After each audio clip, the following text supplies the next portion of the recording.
তিন শ্রেণীর ব্যক্তির বিরুদ্ধে আল্লাহ বলেন আমি নিজেই কিয়ামতের দিন মামলা দায়ের করব। I will be against them in the day of judgment. Three categories of people I will be against them in the day of judgment. তিন শ্রেণীর লোক কিয়ামতের দিন তারা ছাড় পাবে না। আল্লাহ বলেন আমি নিজেই তাদের বিরুদ্ধে মামলা দায়ের করব। এর মধ্যে এক শ্রেণীর লোক হচ্ছে রাজুলুন ইস্তাআজারা জিরান ফাস্তাউফা মিনহু ওয়া লাম ইয়াতি আজরা। একজন শ্রমিক ভাড়া করে তার কাছ থেকে কাজ নিয়েছে কিন্তু তার পারিশ্রমিক আদায় করে নাই। এরকম আছে না নাই? দাপট দেখায় ইউনিভার্সিটির ক্যান্টিন গুলোতে। ইউনিভার্সিটির ক্যান্টিনে যে খায় মাগার বিল দেয় না, এরকম ডাকাইত আছে না নাই? চায়ের দোকানে চা খায় পরে দিমু বিল দেয় না, আছে না নাই? দোকানে যে পণ্য কিনে বিল দেয় না পরে দিমু, আছে না নাই? কিয়ামতের দিন আল্লাহ তোরে মাস্তানি ছুটাবে, চিল্লা এখন ঠিক কিনা?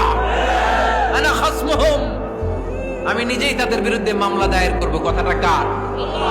এজন্য বিশ্বনবী বললেন খবরদার, মেহনতি মানুষ, খেটে খাওয়া মানুষ, এদের দোয়া কবুল হয়ে যায়। আতুল আজিরা আজরাহু ক্বাবলা আন ইয়াজিফা আরাকুহু। খবরদার, বিশ্বনবী বললেন শ্রমিকের ঘাম শুকিয়ে যাওয়ার আগে তাদের পারিশ্রমিক মিটিয়ে দাও।